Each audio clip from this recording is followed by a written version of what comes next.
Good morning. I'll officially call to order the regular meeting of Coachella Valley Water District Board of Directors. August 11th, 2026, here in Palm Desert. Please stand and join me in the Pledge of Allegiance. I pledge allegiance to the flag of the United States of America and to the republic for which it stands, one nation, under God, indivisible, with liberty and justice for all. Okay. Roll call, please. Yes, good morning. President Pell, Here. Vice President Estrada, Here. Director Bianco will be absent for today's meeting, Director Aguilar, Here. and Director Sanchez. Here. Thank you. Good morning, everyone. Do we have any additions, deletions, or adjustments for today's agenda? No, sir, not for today. Okay. And so this brings us to public comment. I understand we have at least one, right? We do, Mr. President, we possibly may have two. I see something else being walked up. General public. Okay. Oh, Lord. I Why need don't you glasses. call them up? so- Okay, our first one, I believe, is Mario Gonzalez. Please, Mr. Gonzalez, you'll have 3 minutes to speak, and the timer will start once you begin speaking. Morning. Good morning. Good morning, Board President Paul, honorable members of the board, General Manager Barrett, and staff. My name is Mario Gonzalez, and I am here with a consortium of developers representing 5 projects in the cities of Rancho Mirage and Palm Desert, all impacted by the Varner Road sewer line improvements. We are very encouraged by the short discussion that was made at your last board meeting about the Varner Road sewer improvements and that the district is focused on it and reworking the hydraulic model to see if it helps accelerate the project and reduce its cost. At our expense, we worked closely with the district staff for 1 year on the design of more than 10,000 feet of new trunk line and have invested significant resources in engineering and plan preparation. While the full design covers over 10,000 square feet, our project alone would be responsible for constructing more than 5,100 feet over 1 mile to accommodate only 660 EDUs. Our group has over 100 years of collective development experience, but none of us have ever been required to construct miles of regional 36-inch sewer line to serve any of our many projects, especially 36-inch pipe for only 660 EDUs. Even after the connection fee credit, the funding gap is well over $3.6 million. Our 660 EDUs cannot absorb that. The level of upgrade to your system is neither proportional nor financially sustainable. We are here today to ask the board to agendize a discussion of potential options and alternatives for the Varner Road improvements for the September 9th board meeting so that we can move forward. By then, the district's hydraulic analysis should be revised and we can expect more feasible options that can be discussed. This is an urgent matter for us. Our projects have been stopped cold for almost 2 years because of this issue. Very much needed your help to get our projects started. Most of our projects are shovel ready, projects that will add businesses, hotels, homes, and benefit the local economy. Not pipe dreams, but projects that deserve to move forward. We respectfully ask the board to work with us to identify an equitable path forward that allows these projects to proceed while meeting the district's long-term infrastructure needs. Thank you very much for your time and your consideration. Thank you. And I know we have a agenda item to talk about adding agenda items, so we'll consider it at that time, right? Okay. Why don't we do that? And then next, Mr. President, we have Aaron Tafani. Is that correct? Thank you. Good morning. Good morning. Good morning, CVW board. I'm here in support of the previous speaker as a fellow member of the Varner Road Consortium. Now that the project is ready to build, as mentioned, the plans are done. We're ready to get this thing going. The project ready to build, we look forward to continuing the partnership with CVWD. This new line will resolve a current identified deficiency, make a strategic investment for the future, and benefit the community with homes and businesses and all types of economic activity. I echo the request to have this Varner Road improvement project topic placed on the next board meeting on September 9th with a presentation by the Varner Road Consortium and follow-up discussion. And I just want to reiterate that time is of the essence on our project in particular. We have a hotel that has been ready for 2 years. Their plans are fully done. The whole entire hotel, they are ready to build. yesterday. So anything we can do to, now that the plans are done, get this show on the road, we greatly appreciate that, and request to be on the agenda for the next board meeting on September 9th. Thank you. Thank you. Just for clarification, did you say you're a former member of the consortium or a current member? Fellow Oh, member. fellow. I got you. Fellow. Yep. I didn't want to misunderstand. No, Okay, thank you. the consortium's working very well Fellow, yeah, together. gotcha. And yeah. founding member of it. I Yes, would say. exactly. Founding, yeah. Yeah, Founding member. because, Thank you, guys. I was right. It did start with the Dutch brothers. I Yep. think. Yeah, thank I'm you. telling you that. Thank you. And we Any- have no other in person, but let me just double check on Zoom to make sure that we have no speakers wishing to speak. I see no one raising their hand, so we are good to go. Okay, we'll move on. Consent calendar consists of items 5A through G. Is there a motion to approve the consent calendar? I would, excuse me, I would move approval. Second. We have a motion and a second. All in favor, say aye. Aye. Aye. Passed 4-0. On to the action calendar. This is 7A presenting. Who's presenting 7A? Armando, good morning. Good morning. Go ahead. Good morning, President Powell, members of the board, audience, and fellow staff. We have names. The item before you is to request an increase on construction contingency I'll look up there. for the Warp 7 aeration project in the amount of $700,000.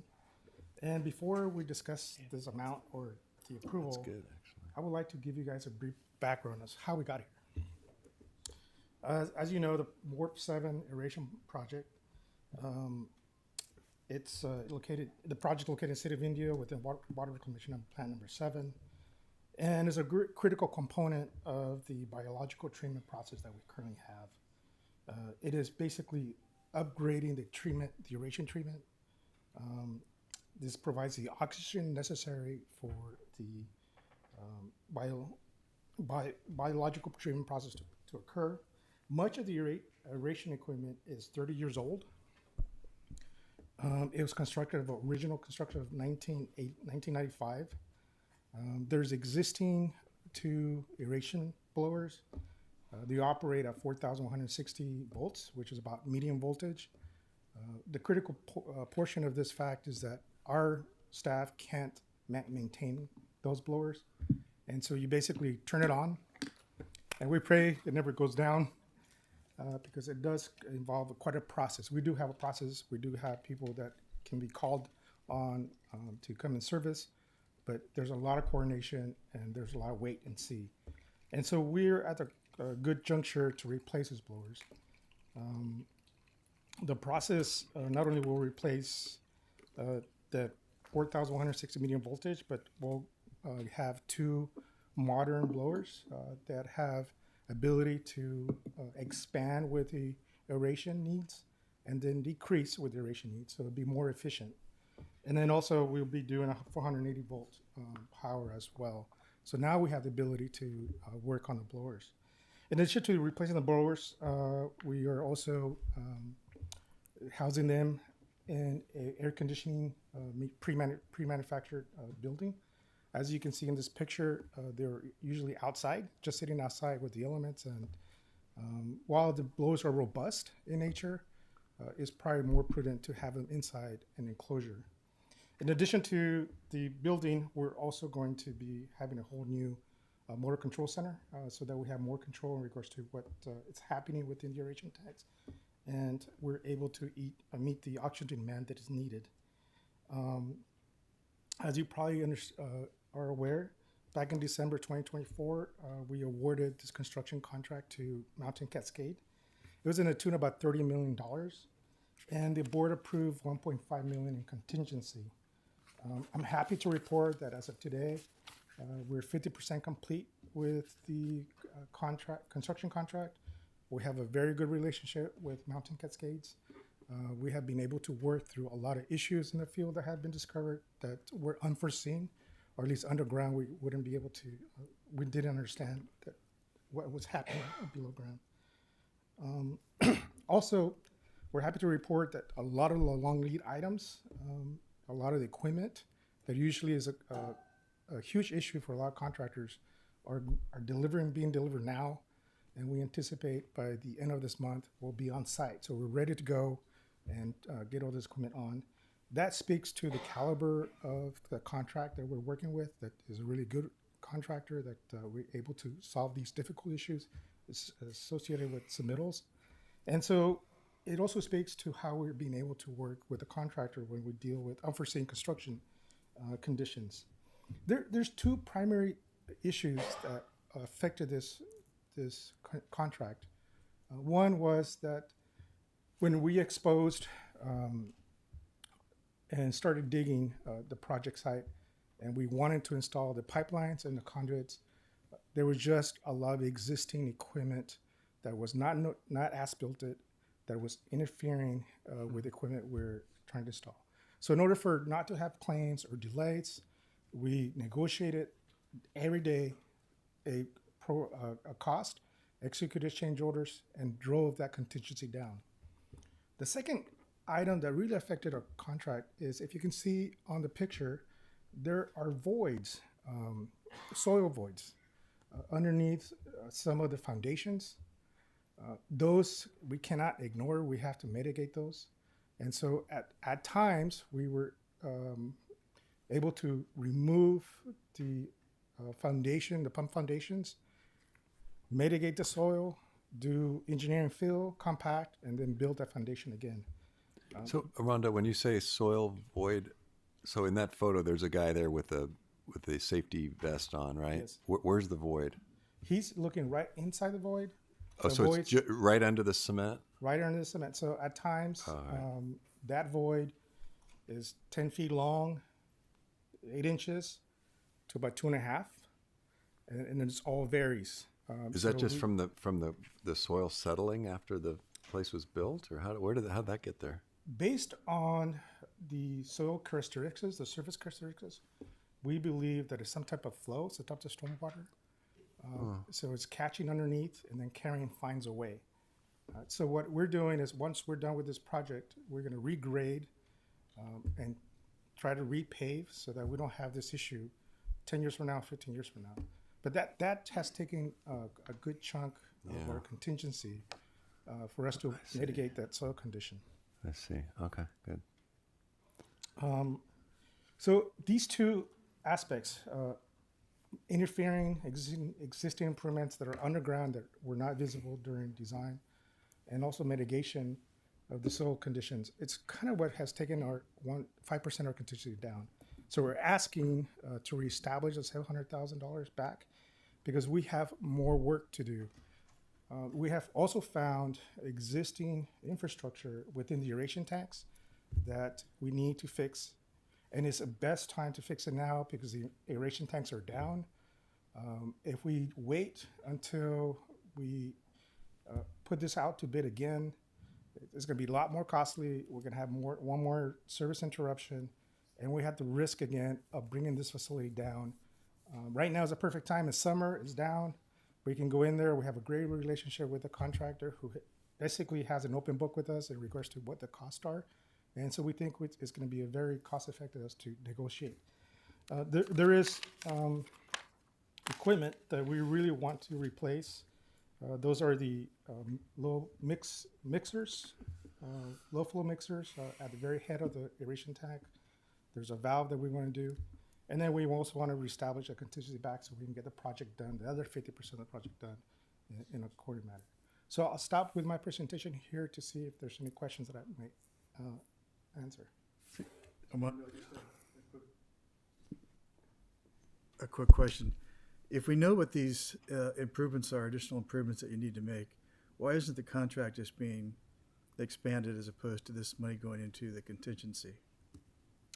Most of the equipment that we want to replace was, we couldn't see it because it was a live aeration tank. It was underneath it, so we would have to drain the aeration tank, which is a huge undertaking. And then it's also a risk as well because we had to rely on one aeration tank, not two. And so we just didn't see how deteriorated the equipment is until we drained, we washed the aeration tanks, and then we saw that the equipment was just dilapidated. In retrospect, maybe when I do another aeration tank, I'm just going to add those facilities in future. I think there's a great lesson that we have learned with this Okay, project. that makes sense. Thank you. Did you say when you started the presentation that there was some structures in there that were not included in the as-builts? Their locations. The locations were different. Yeah, the as-builts were there, but the as-built showed them in one vicinity, but they were actually 5 feet over where we think we have I empty gotcha. land. We don't. Okay. And so we have to relocate a lot of the utilities. Yeah. Okay. Is that all right? Yeah. Thank you. Otherwise, the project's going well? It's going great. Yeah. All right. Is there a motion to approve this increase, item 7A? So we had already, we've already approved like 30 million for it, right? Yeah. Yes. So, I mean, this is not a big approval compared to that. You want to make a motion? I'll make a motion to approve. Thank you. Okay. Is there a second? I second that. Okay. All in favor, say aye. Aye. Aye. Pass 4-0. Thank you very much. Thanks, Armando. ERP, I imagine this is why we have a packed house this morning. This one, this one touches a lot of people, right? Absolutely, the whole district, but a lot of people are involved. No, my mic was not on. Now it's on, thank you. Good No, morning, thank you. Samantha. Good morning, President Powell. Good morning, directors of the board. My name is Samantha Lopez, and I'm here to present the quarterly ERP update for the ERP and utility billing system. In addition to our regular update, today's presentation will also cover a proposed timeline extension and associated budget amendment, which Carla Romero, our Director of Finance, will present in more detail at the end of our discussion.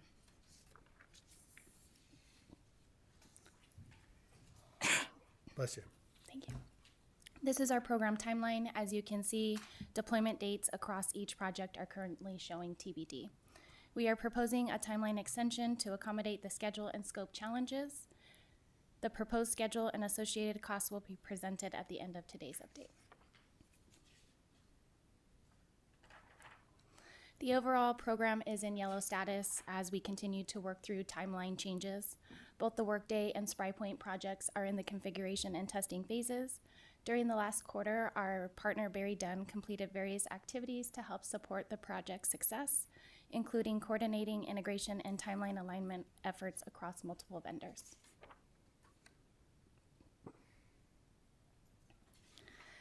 Schedule and scope are currently in red status due to pending decisions related to project timeline. It is important to note that this is the first time during the project that we have reached red status. Up to this point, we have consistently kept schedule and scope in green or yellow and mitigated issues before they escalated. Staff and vendors have been working diligently to test and configure the system, but with the amount of integrations and the number of enhancements that are unique to CVWD, we need more time to finish the implementation to ensure we get it done right.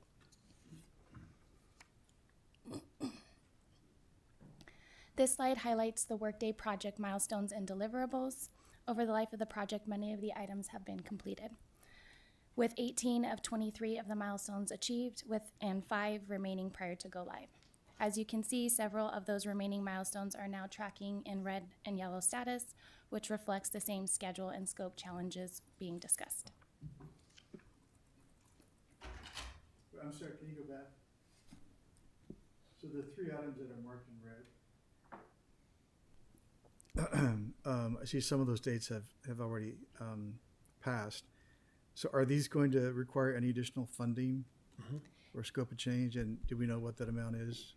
Yes, and so that's going to be presented by our Director of Finance at the end of the presentation. We have a couple slides going over it, but there are additional costs, and then the timeline will be shifted in great, different thank you. phases.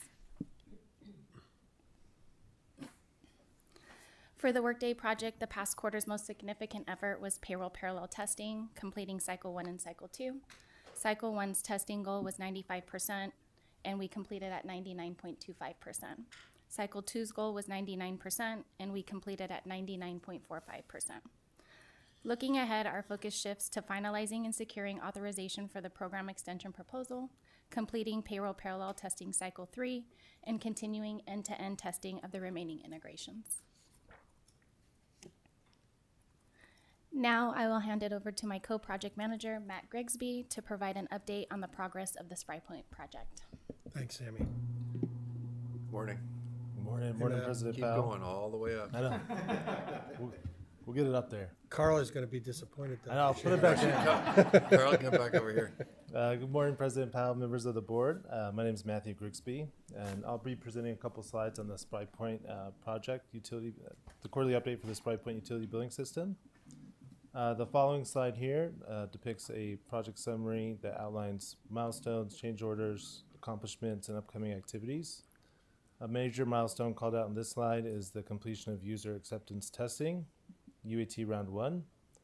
During this phase, the staff tested core system functionality, identified issues, and worked with Spry Point to identify workflows and improve processes.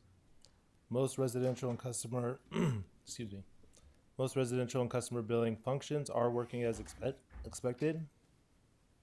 As Spry Point continues to deliver system enhancements, CVWD staff have been running the current billing system alongside the new Spry Point environment.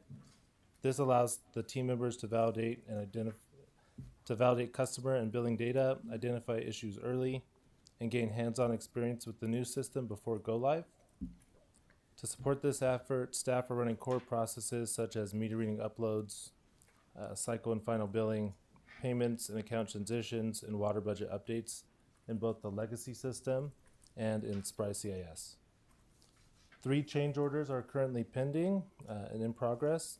These include adjustments to support the revised project timeline and align key billing processes such as annual tax roll and water budget calculations with the new system. As you can see in red here, due to the ongoing timeline realignment, both the project schedule and budget are currently identified as areas requiring close attention, identified in red on this slide.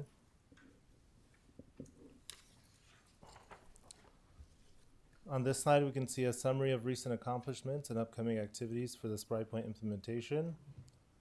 CVWD staff and Spry Point continue to work through several phases in parallel. The percentages here, analysis is at 98% complete, configuration at 75, testing and training at 46, deployment at 0. The remaining analysis and configuration work is primarily centered on the upcoming enhancement releases, most of which is expected to be delivered to CVWD for testing by August 20th. Testing, training, and deployment will substantially progress as we move closer to go live, and critical activities to support these efforts take place. The project team has been highly engaged in identifying and reporting issues, with approximately 138 items resolved to date. That does not include data conversion issues or any data-related items. As testing continues, the number of open issues will naturally fluctuate as new items are identified and resolved. While progress continues, significant work remains ahead of go live. Staff remain focused on preparing the system for a successful implementation. As enhancements are released, key activities include test case creation and execution, resolution of bugs and configuration issues, validation of integration touchpoints, and support for training and readiness efforts. With that, I'll pass the presentation back over to Sammy. Thanks, Matt. Thanks. Yeah. So this is our project budget as of June 30th. The project remained on track. This was prior to the proposed timeline extension, with about 70% of the total program funds expended to date. The line item for CVWD internal staff originally estimated at $500,000 per year, with an additional $1 million added in last fiscal year. This is trending further over budget as staff time associated with the project continues to remain needed. As before, this reflects a shift in funding rather than an increase in total program spending. Existing labor costs are being shifted from department budgets to the capital project budget. Carla will speak shortly about the proposed budget amendment to address the costs associated with the timeline extension. In conclusion, the Workday project is being replanned to support a phased go-live approach to accommodate the scope and program changes. Critical work, including payroll parallel testing, integration testing, and solution validation, continues to move forward while the revised roadmap is finalized. Now I will turn it over to Carla, our Director of Finance, who will walk the board through the proposed timeline extension and associated budget amendment to support it. Thanks again, Sammy.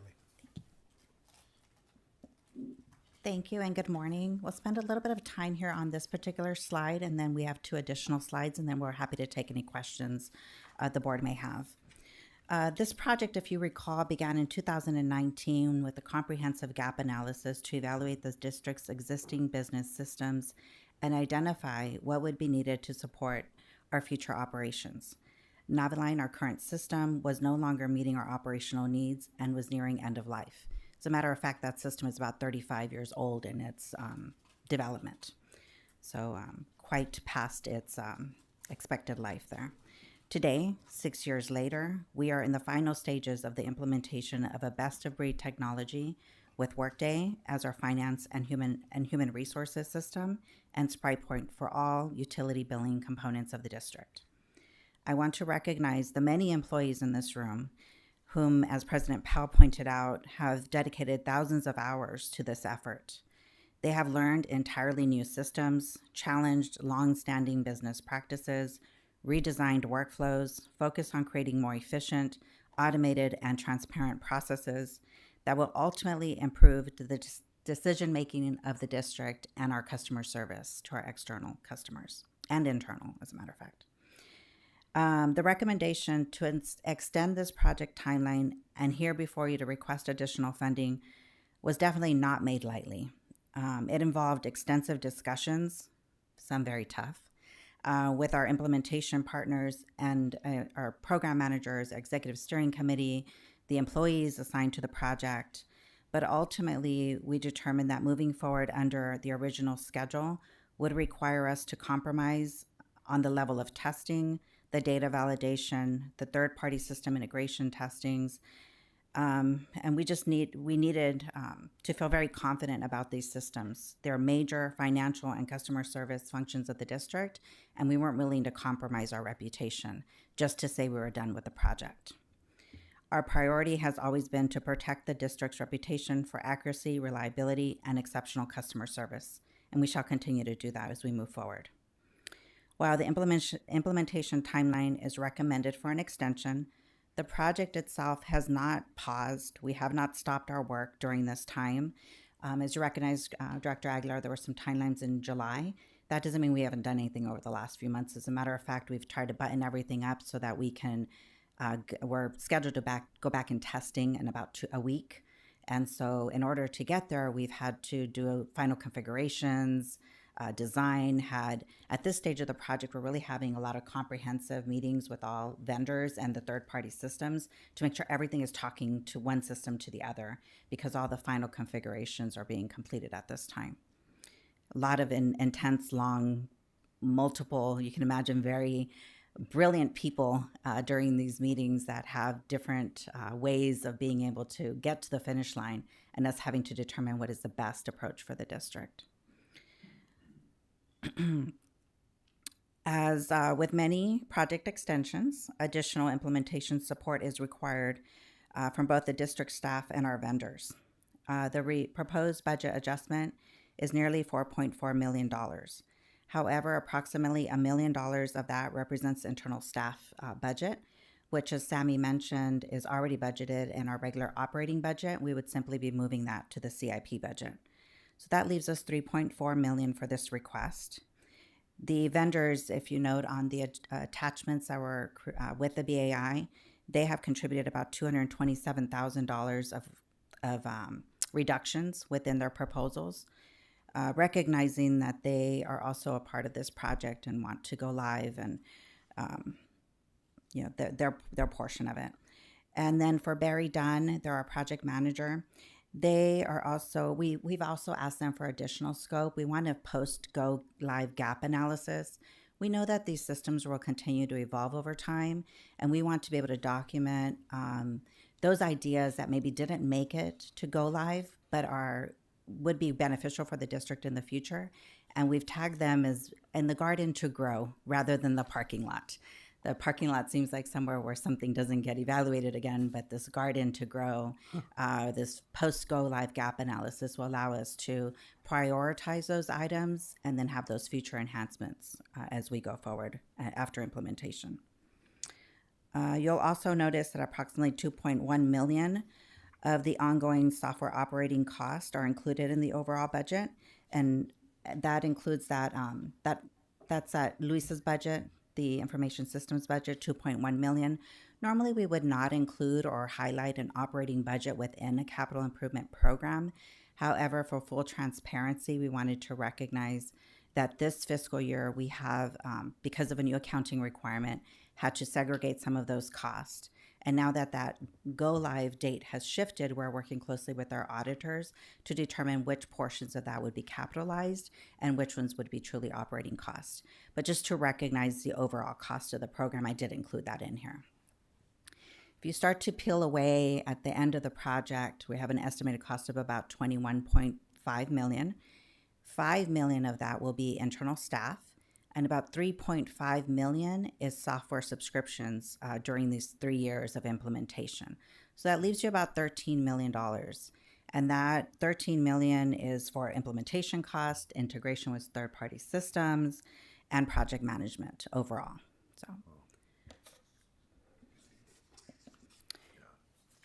So what is our plan? Our go live plan. We want to do this in 2 phases. And phase 1 would include a human resources and payroll go live. We're intending to have those systems go live December 26th, which is the beginning of the first payroll cycle for calendar year 27. And then at the end of this August, as Sammy mentioned earlier, payroll testing will be completed. We have gone through 2 cycles. We are on the 3rd cycle, and we feel very confident that we can accomplish this by December. However, between now and December, we also have this little thing called benefit open enrollment. We have to develop some job aids. We have some user training and some organizational readiness. So we don't want to rush any of those things. We want to make sure we're really ready and prepared. And so that's why we've decided or recommended the go live date at the end of December. And then phase 2 would be scheduled to be completed by May of 2027. We're intending to start that at the beginning of April. Maybe could even have that done sooner. But that would entail a full implementation of all the rest of the Workday financial components and all of the SpryPoint utility billing components.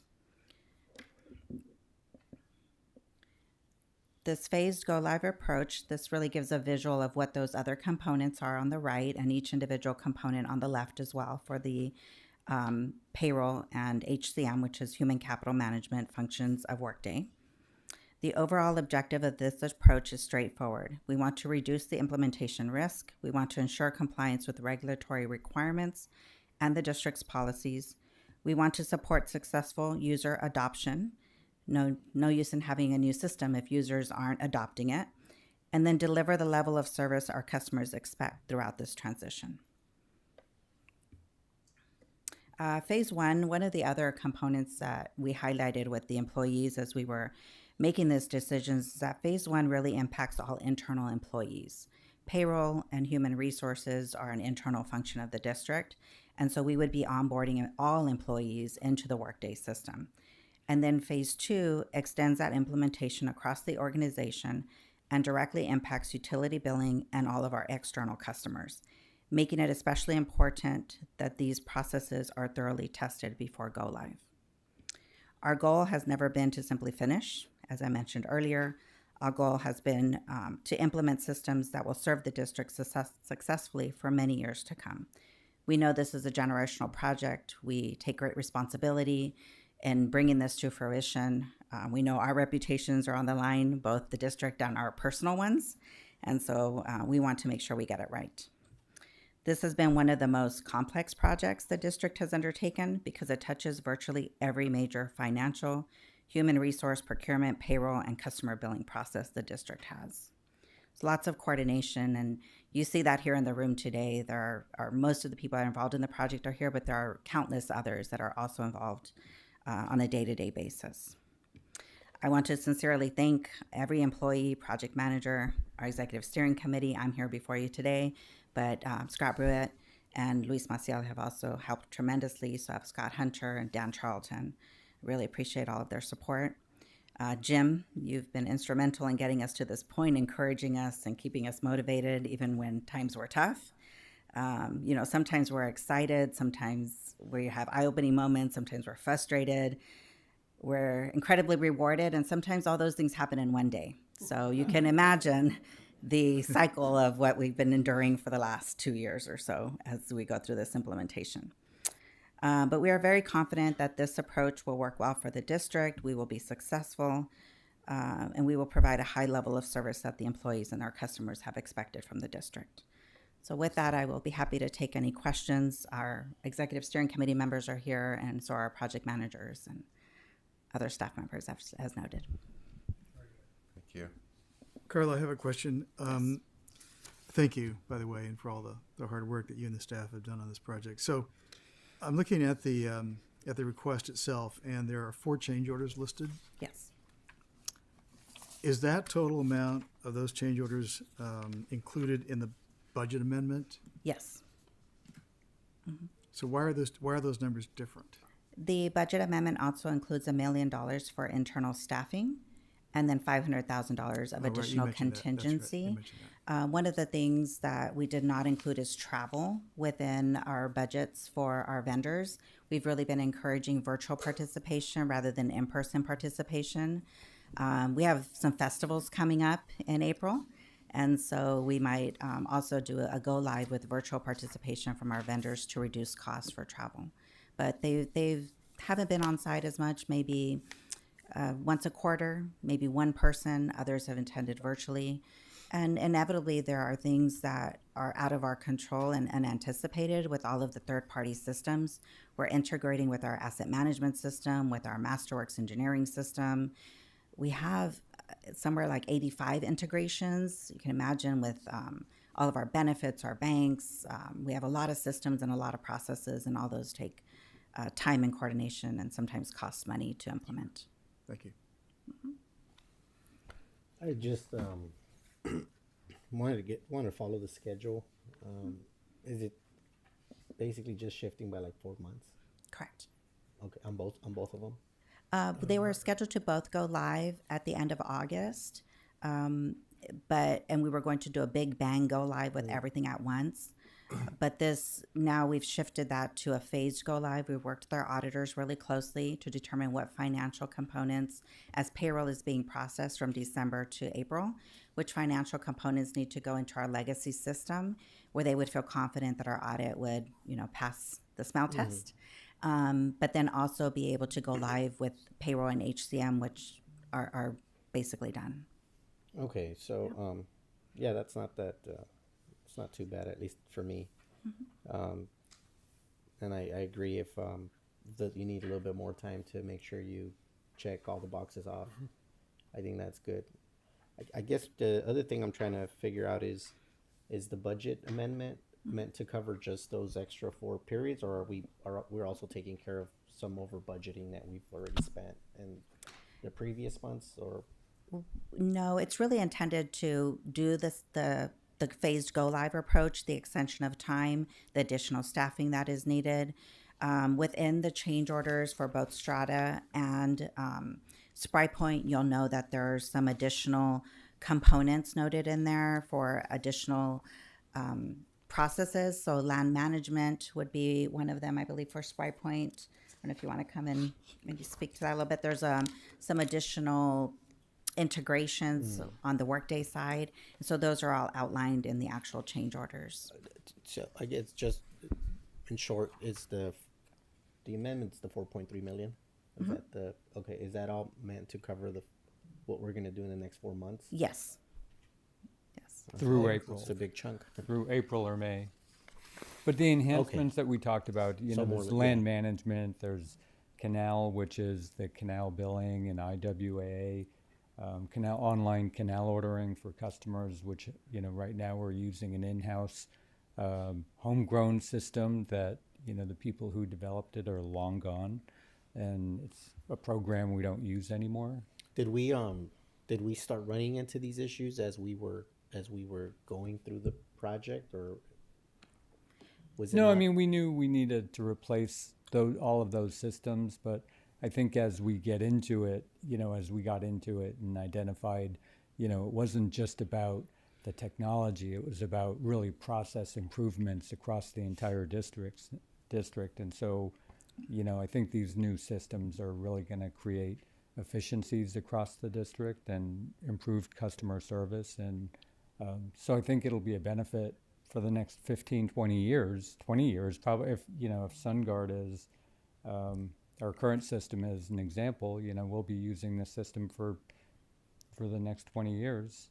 And so I think it's a good investment. No, And I get all that, and I think if we need to do it, we need to do it, and we need to spend the money to make sure we set things the right way. But I guess I'm just trying to.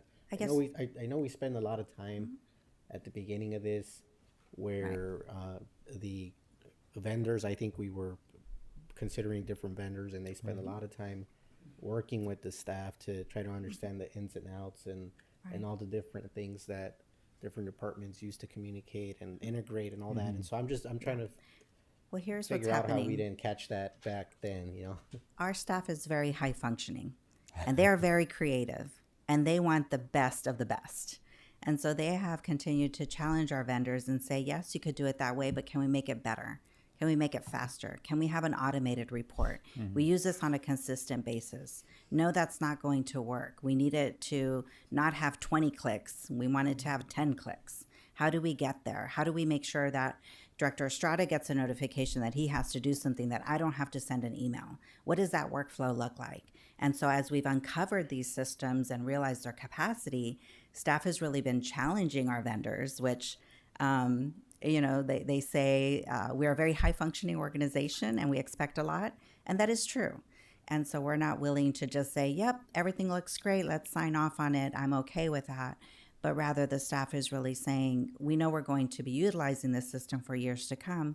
We want to be sure that it's not only good for us, but that it's good for the future of the district. Yeah, and I'm all for that. I think each department, each function knows exactly what it is that they need to do, and they work with these things every day, and that's what they do. And so, but there comes a point where we do have to avoid that scope creep, and so we have been very opening that garden to grow and encouraging employees to continue to come up with their ideas. But at some point, we have to go live, right? And we have to stop and we have to say, good, it's good enough.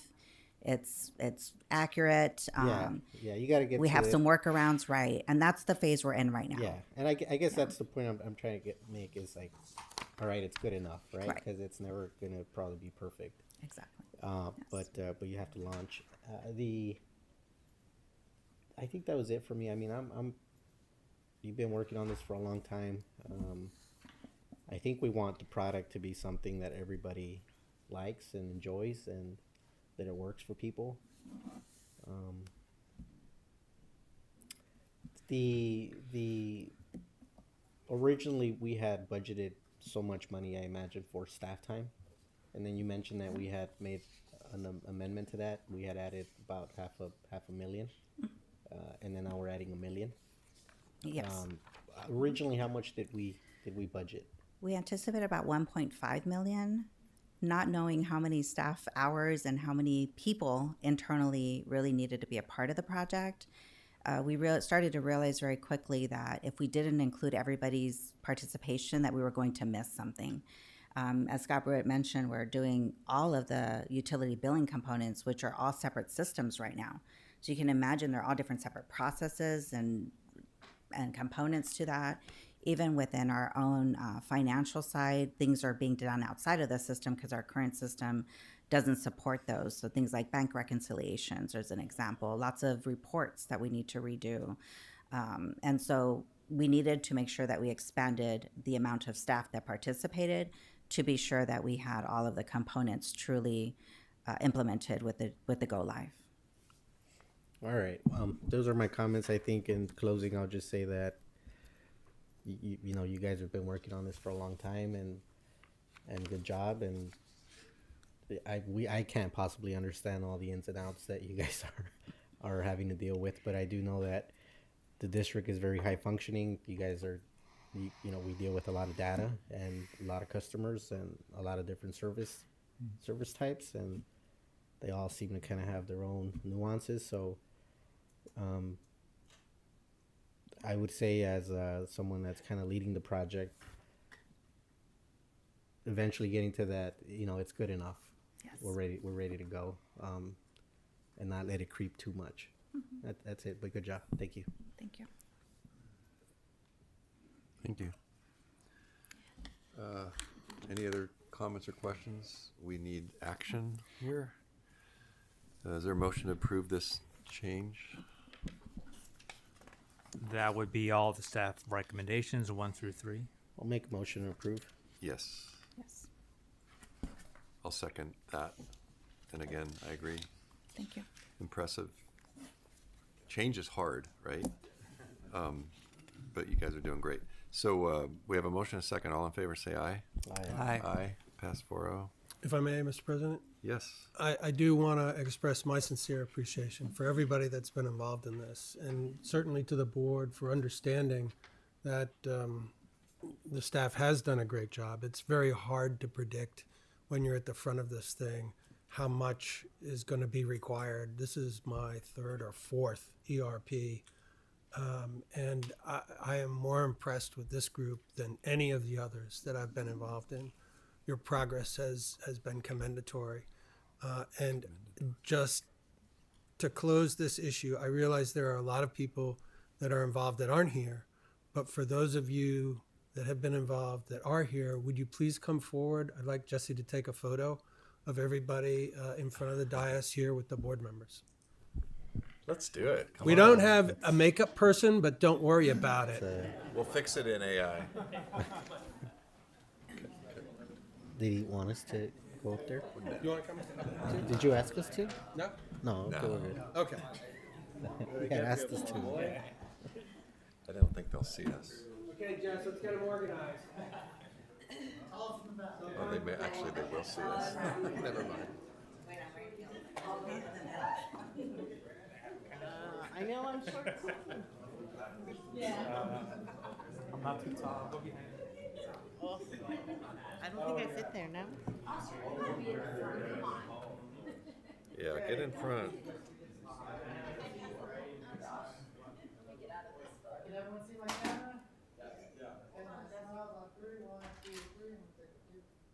One, two, three. 1, 2, 3. Last one. 1, 2, 3. Again, thank you all.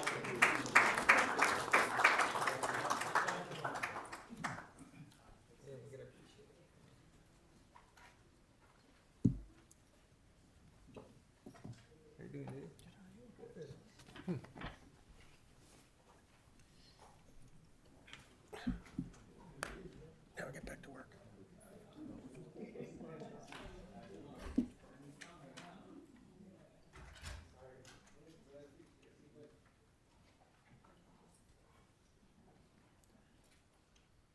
Okay, Scott, you coming up? Oh, no? Who's coming up? Bill. Phil? Yeah, we'll use that photo for our Christmas card. Holiday card, sorry. Yeah. All right, so 7C, go ahead, Bill. Good morning, President Morning. Powell, members of the board. Before you today is staff's recommendation to approve the 2027 health insurance premium renewals. In accordance with the district's memoranda of understanding and the defined benefit and compensation plan, the district provides group medical coverage to employees, their eligible dependents, and eligible retirees, as specified in those applicable agreements. The district currently offers 4 fully insured medical plans. One's an OAMC point of service or a PPO type plan. Another is a high deductible health plan, and we have 2 HMO options. The district also offers dental and vision coverage, as well as group life and accidental death and dismemberment insurance. Aetna provides 3 of those medical plans for the district, the POS, the high deductible, and the HMO plan. They all include pharmacy, chiropractic, acupuncture, and administrative services. And Aetna's renewal is based entirely on the district's employee claim experience, which produced a loss ratio of 90 to 91% during this review period, which ran from February of 25 to January of 26. Pharmacy costs have also represented 36% of those total claim costs for the POS and the high deductible health plan, and 24% for the HMO plan itself. So Aetna has proposed a 15% increase for the POS and the high deductible health plan, and an 8.5% increase for their HMO plan. The other HMO plan that we have is for Kaiser, which includes pharmacy, chiropractic, and administrative services as well. But this year we're adding acupuncture to more closely align that with the Aetna plans. It also adds weight loss coverage and reduces the co-payments for the Kaiser HMO plan. So this will be the first renewal under Kaiser's new rating methodology, which now they're going to look back over a 24-month period instead of a 12-month period. This year it wasn't so favorable to us, but we do anticipate in the next year or next years that it will stabilize those future rate increases. So Kaiser's proposed a 5.32% rate increase. The district also provides vision insurance through IMED, which we require all employees to participate in. We're entering into a third year of a 4-year rate guarantee, and there's not going to be any increases for this coming year for a division. The dental plan is offered through Delta Dental. This is a self-insured plan. It's the only benefit plan the district has that is self-insured. And we're recommending a 1.83% premium increase to offset the claims cost. This is still well below the dental industry trend of about 6%. We also provide group term life and dependent life coverage to all our full-time employees through New York Life. Those rates will remain unchanged as well. So based on the current enrollment, the estimated total annual premium cost is $12.1 million. And employee contributions do offset a portion of those costs. The Asset Group and DBCP 1 and 2 contribute 25% of the premium cost, and the DBCP 3 group contributes 20%. Effective January 1st, 2027, the district will provide Teamster members with a monthly medical premium credit equal to 100% of the lowest cost HMO based on the employee's elected coverage level. And then each employee will be responsible for any premium amount above the district provided credit. So the rates as proposed are less than what we budgeted for, and they're included in the fiscal year 27 budget, and they've been vetted by the underwriters to determine reasonableness. Therefore, we're recommending that the board approve the 2027 health insurance premium renewals as presented. And that concludes my presentation. I'm happy to answer any questions. I also have Marshawn Slims here with me this morning from Keenan, our broker and consultant, to provide additional detail if necessary. I have a question. Yes, sir. Do these plans include GLP-1 semaglutide coverage? And if so, does that have to be prescribed by a physician? They all would have to be prescribed by a physician. We did add the rider this year for the Kaiser plan, but they still have to go through all of the hoops to get to that point. And they have to be a certain body mass index before they can ever be prescribed that medication. And is it 100% coverage? It's not 100% of the Marshawn, no. So what is it? Yeah.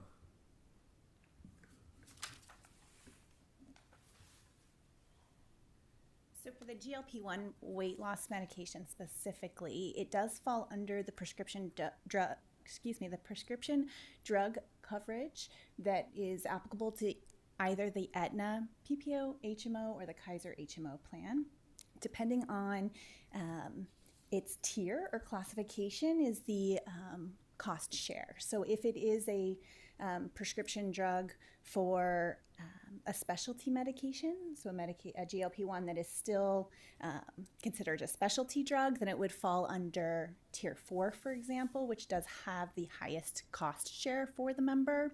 If the drug has transitioned into maybe a generic tier, it will fall under that tier 1 and fall under the lowest out-of-pocket expense for both the member and the plan itself. Okay, thank you. That's helpful. But just to be clear, so the way I understand it, a GLP-1 could be prescribed for you, but it wouldn't necessarily meet the test of whether it's covered under the insurance. Is that right? So there's two different methodologies that we're working with for the GLP-1 prescription drugs. They can be prescribed for elements of healthcare that are not specifically prescribed for weight loss. So, for example, diabetes management, which of course weight loss is a component of that. But that type of prescription is specific to the condition of diabetes. So it would be prescribed without necessarily taking into account any requirements related to BMI or obesity thresholds, and that would be prescribed for the purpose to which it's prescribed and fall under whatever tier so Ozempic, for example, is still a fairly high cost drug that falls under tier 3, tier 4, depending on the health plan.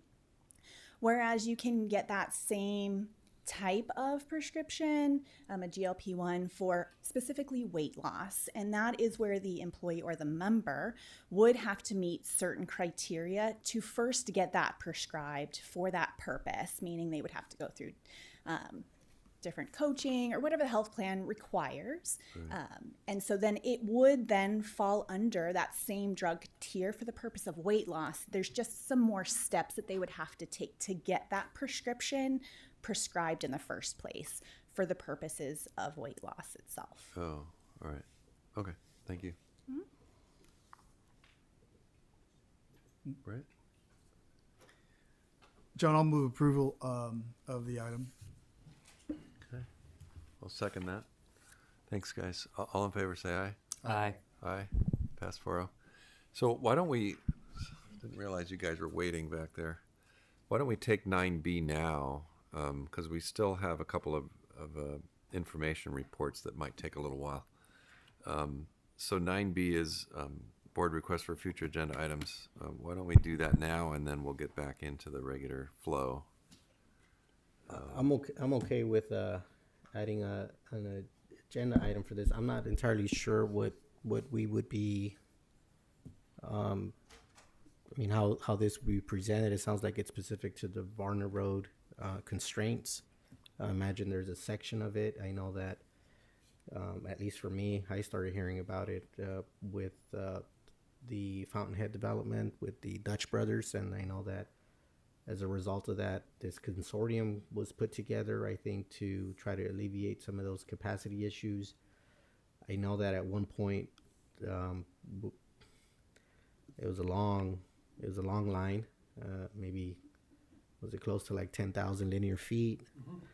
And then, so there's a lot of history on this. I know that we've been hearing about it for some time, and there's been a conversation of, are there projects that we can take out that I think is part of what I'm hearing about redoing the hydraulic analysis. But is the consideration that, are we going to have options to figure out how to finance this, or what? Or are we just going to talk about the issue? Because I think we know the issue. We've heard about the issue, I think, for some time. So is it a financial question? Is it what are we trying to? It's potentially a change in board policy. It's potentially specific to this Varner Road. How to massage the numbers to make them work better. I don't know that we would in September would have necessarily have action. I think it's more informational to try to, but it's a couple of different things. It's local to this project, but then it's also potentially a policy change for how we manage these investments in new infrastructure. I think it'd be helpful to get an update on kind of a recap on the history behind this gym, because I know we've looked at it for some time now, and we probably forgot the summary of it, the length of the pipe that we're wanting to address. I know it goes for a long time for a certain length, and then imagine there's costs associated with what that replacing that or upsizing that pipe would be. And these projects, it sounds like, would contribute, based on their projected EDUs, contribute a certain amount into the cost of that project, but there's the question of there's this delta, and so I think it'd be good for us to know what that delta is. Is it a million? Is it 2-3 million? Yeah, and right now the developer is being asked to pay the full delta with no chance of getting it back. So it'd be good to know what that delta is, Yeah. because I think that matters.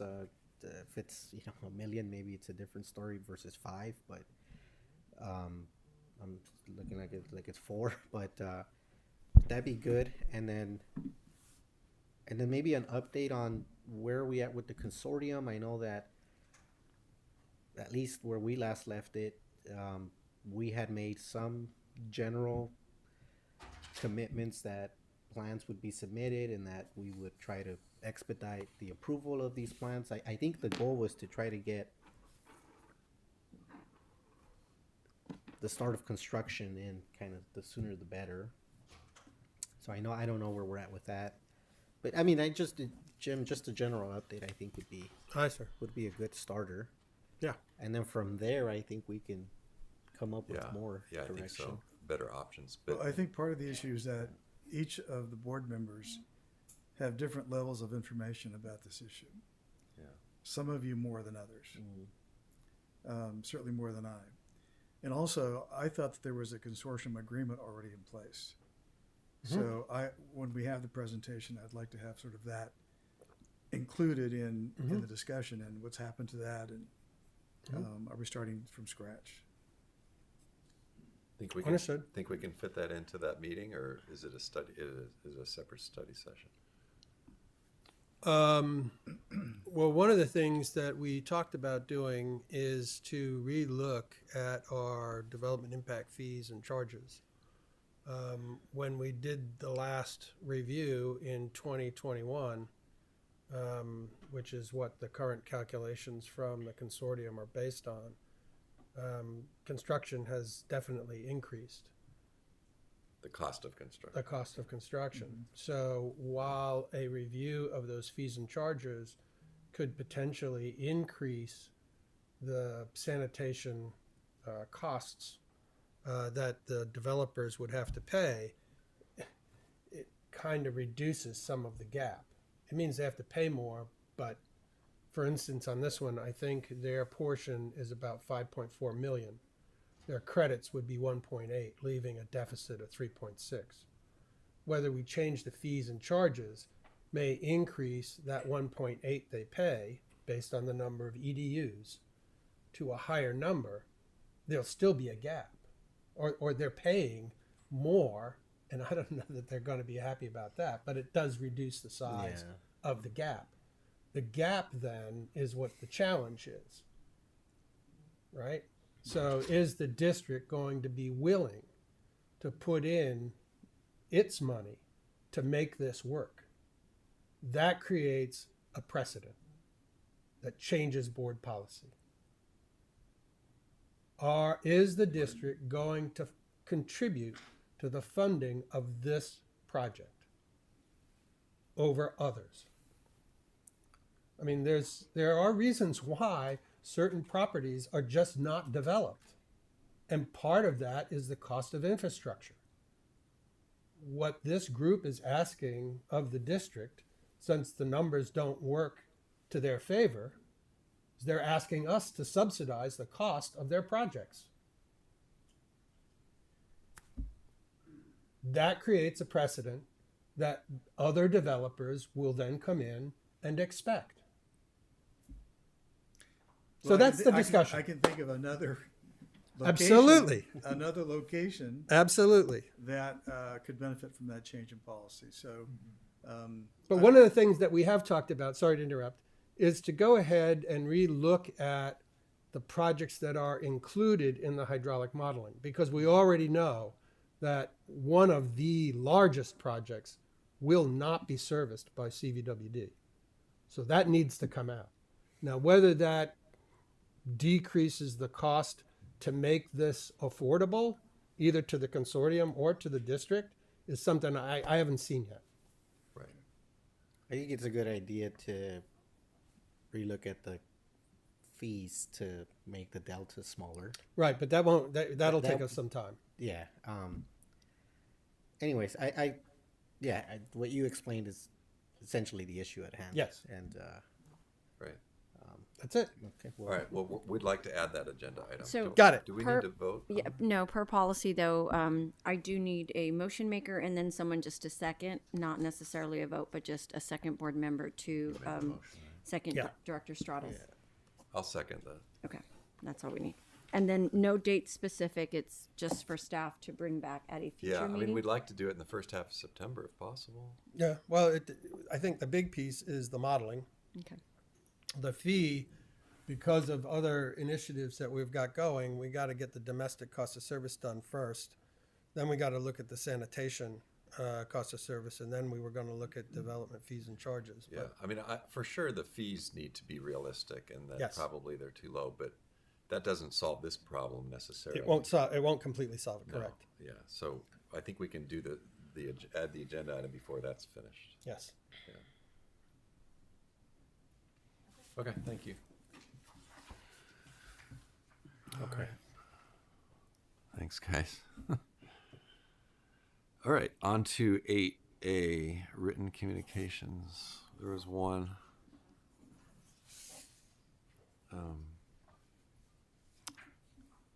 They don't need to, right? They need to convert.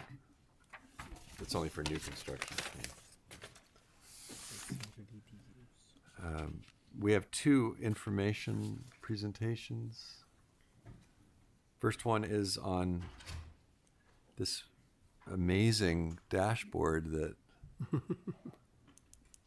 we have. Dan, why are you walking up here? I'm going to introduce Okay. a couple of minutes.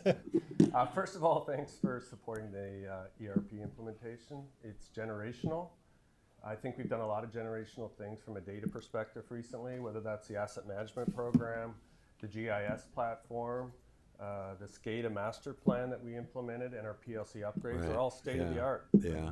We're going to be state of the art as a mid-sized agency. This specific item is near and dear to my heart. Luis D'Arco and I started this 15 years ago, where we hired an energy management consultant that come in and glean the information on every one of our power meters in SCE and IEID territory. And then they amalgamated that, and they give finance information that puts them all together and pays bills more efficiently. But with that information over the past 15 years, we've got more and more sophisticated on the way we've been able to manage our pumping and some of our facilities as far as optimization. And I'm just giving these 3 a small opportunity to show that, just in 2025, they've offset more than $1 million in energy savings. So with that, I just want to introduce my 2 engineers first. Brian Fogg is our water system analyst. He's been with the company 20-some years, built a lot of projects in engineering.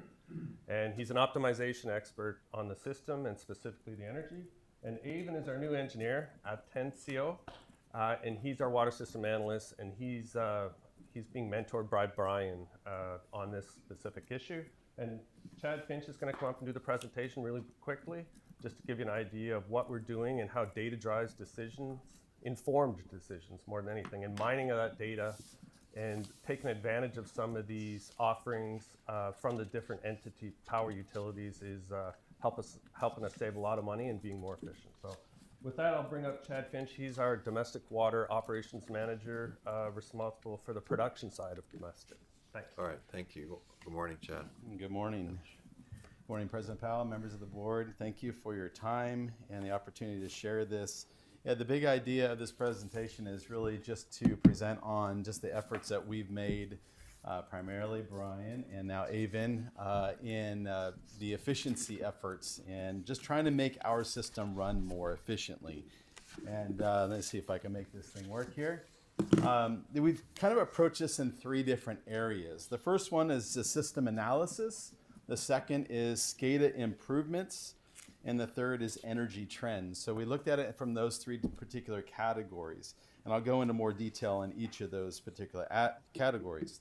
The first one on system analysis is that these gentlemen have looked at our system, looked at our tank levels, looked at like the dynamics of the system. How does it function? What is the water use and the demands throughout the day? One thing that they looked at is can we identify any efficiencies? And if we can identify those, can we resolve those things? A few of those things we have resolved, and which has helped make the system more efficient even in and of that self. Also is just looking at the peak production time, peak use time, and when can we shut pumps off and utilize gravity as opposed to electricity, particularly in the time of our peak rate period. So they really just took some time and really evaluated all of our usage of our system by analyzing that. And again, the big idea is just looking for ways to improve. Another area is they've implemented some SCADA improvements, really utilizing that automation system that we already have and adding some additional programs into it to automate some of the practices that we've done manually. Brian, in particular, over the years, recently has really taken a lot of time, a lot of effort manually, even on the weekends, even into the evenings, just to make sure that we can have the opportunity to shut down pumps. Again, a lot of that was manually done. Now with the new program, the first one that we wanted to point out is this program called Time of Use.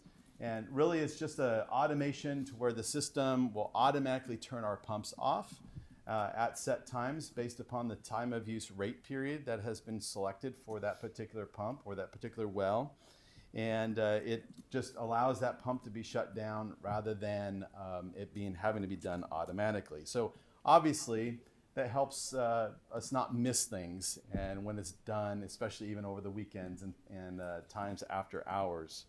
And it's resulted, as Dan mentioned, in over a $1 million saving just in 2025 alone. And that was prior to the automation of the TOU. So that should even improve maybe a little bit more.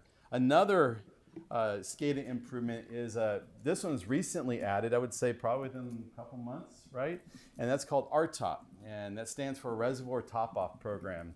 This is really a brainchild of Brian Fogg, and this idea is that how can the SCADA system really look at rate of change impacts?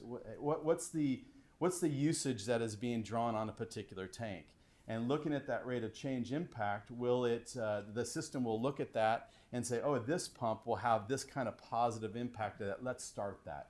And so it automatically starts those particular booster pumps or wells into that tank to get that tank full by the time of use. So for example, if time of use starts at 4 p.m. and we want to turn that pump off, we want to make sure our reservoirs are full at that time. And this automates that process just so that we're not missing the opportunity to get those tanks as full as possible and to utilize the gravity and of the system to continue to provide water service to our customers. So that was RTOP. Another area that we looked at is energy trends.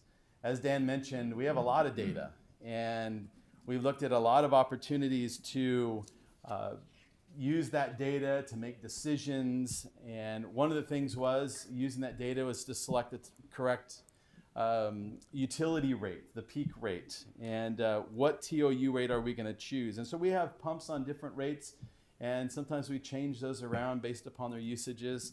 And IID, we primarily have used that in Edison, and now IID is joining the party on the time of use rate opportunities and that opportunity to have lower cost in pumping. And so now we're looking at that to put a lot of our pumps on time of use, and we're in our IID areas, and we've already seen a savings that's rather significant. In using the data, though, we put together this dashboard. Particularly Avon back there has developed this dashboard, which really collects all of the data that we have on from our kilowatt usage, our utility bills, and it takes all that data and it gives us the opportunity to drill down into that and see different trends, which is a little harder to see just on a standard spreadsheet. And so this little video that is showing is looping is just giving an example how you can drill down into this dashboard and into different particular categories of our system, whether that's domestic, whether that's sanitation, whether that's just general-wide administration. All of the utility metrics are shown on this dashboard, and which we can make available to anybody that is interested in that as well. So, but this helps support the opportunity, helps support the our ability to make those decisions more efficiently.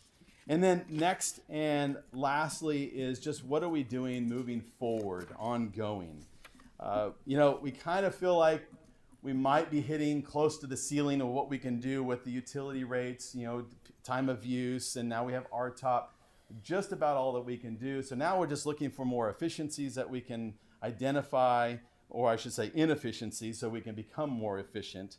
But another thing is that we also want to expand our conversations away from just domestic, but also expand that into the other departments to help them, from what we've learned, to help them, can they identify ways where they could benefit from the time of use structure? So we've already got some meetings scheduled with the other departments to develop that, those conversations.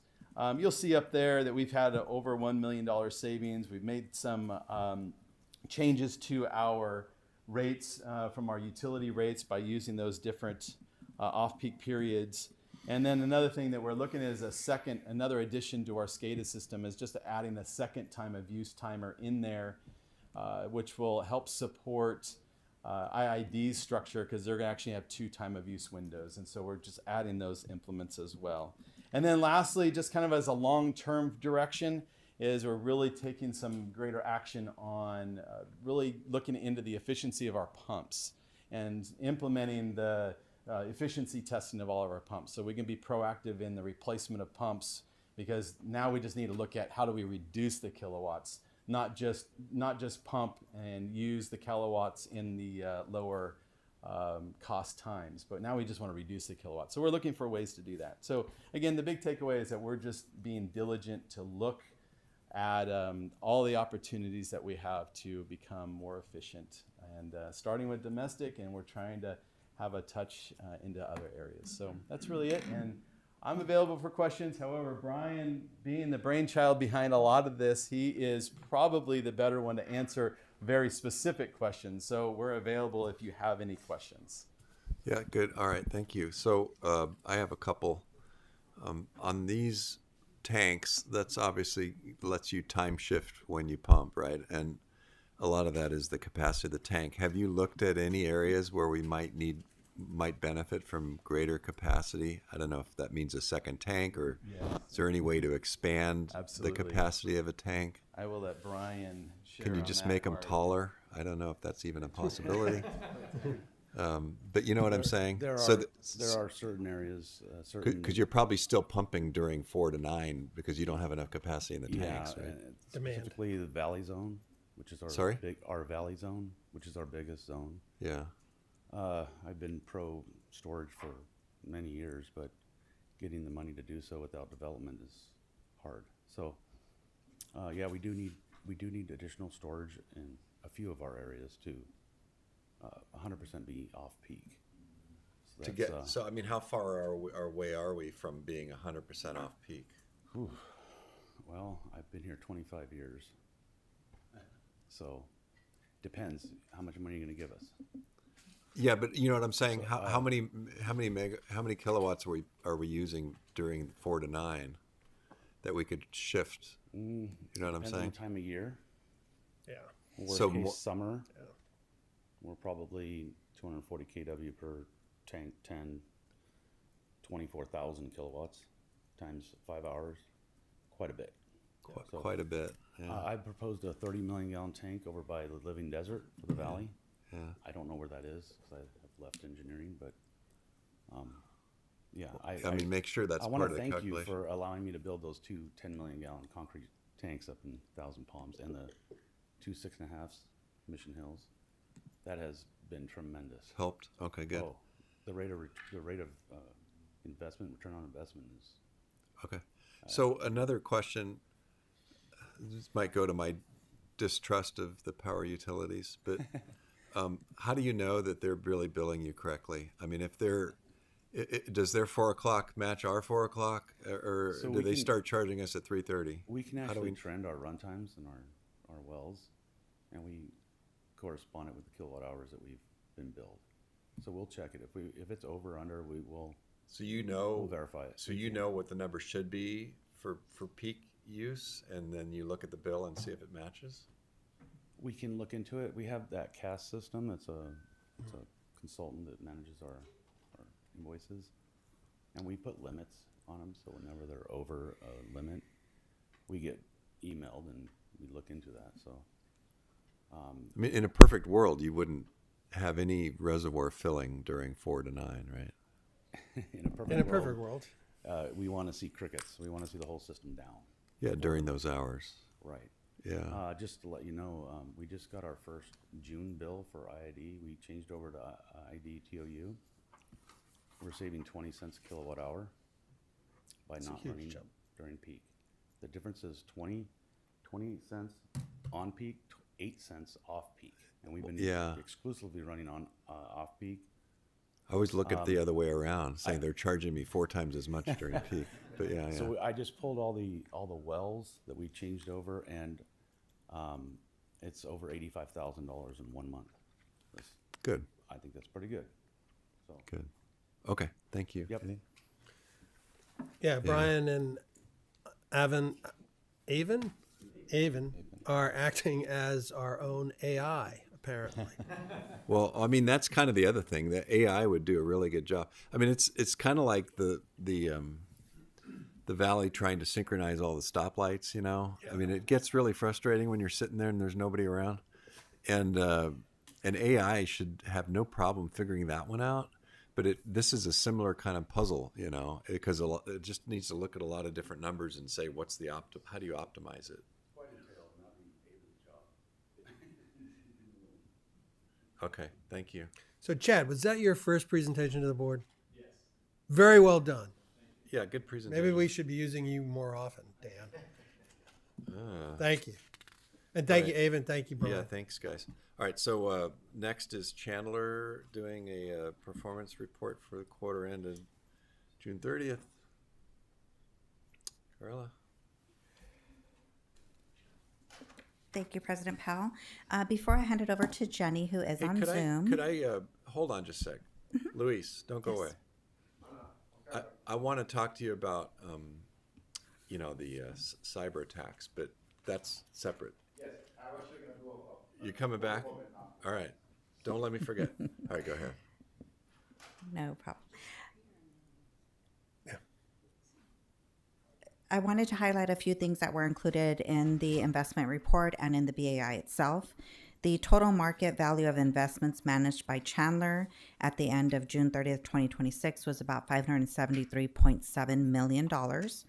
And the fiscal year 25-26 investment earnings managed by Chandler were $21.5 million. The liquidity funds that are managed by the district earned about $4.5 million. They're all highlighted within the reports. And then, so that brings the total overall interest for fiscal year 25-26 to about $26 million for all of the investments of the district. It's almost a tank. The investment earnings have been included every month with the GM report, and they've been highlighted how much each fund is earning. That is a request the board had, and we did incorporate that in about February of this year. And we'll continue to do so. All of the investments remained in compliance with our investment policy for the entire fiscal year. They are well diversified in both investment type and the maturity of those investments, and the returns outperformed the benchmarks, as Jenny will highlight. So I'll go ahead and turn it over to Jenny. Great. Thank you so much, Carla. Good morning, honorable directors, staff, members of the public. Thank you for inviting Chandler to present the district's fiscal year-end investment report. As Carla said, I'm Jenny Linkowitz. I'm a senior portfolio manager at Chandler. So I'm going to focus on the highlights, but if there's something you'd like me to elaborate on, please feel free to stop me, or if you have any questions, I can take those throughout the presentation. So I'm going to move it to slide number 4, please, the economic update.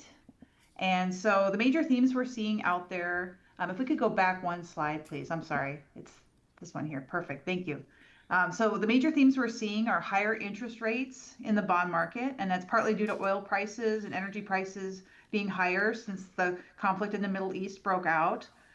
We're seeing, as a consequence, the bond market is pricing in rate hikes rather than rate cuts for U.S. interest rates in the future. So that's caused interest rates to go higher. We have a new Federal Reserve Chair, Warsh, who's leading the FOMC, and the FOMC left rates unchanged again at their July 29th meeting. However, there were 3 dissents in favor of a quarter-point hike this time.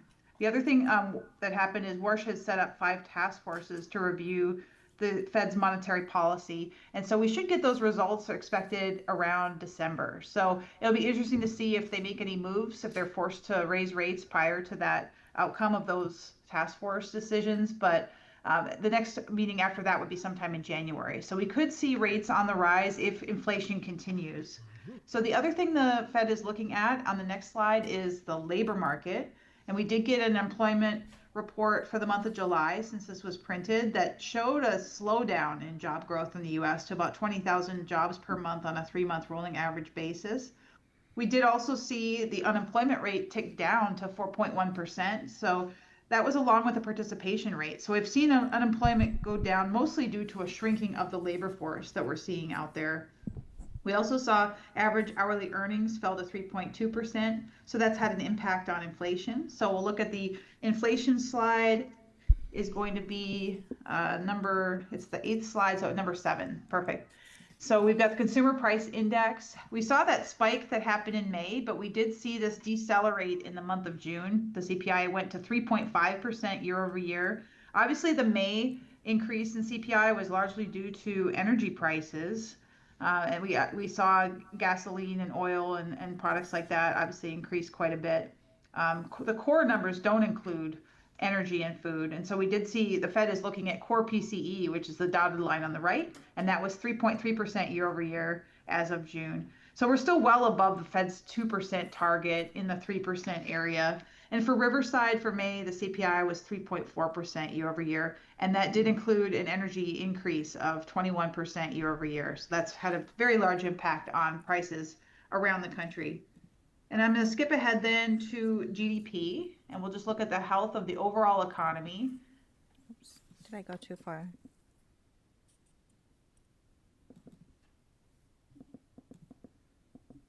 Okay, there you go. Perfect. So the GDP slide, we're looking at the, this is largely consumer driven, a lot of the US growth.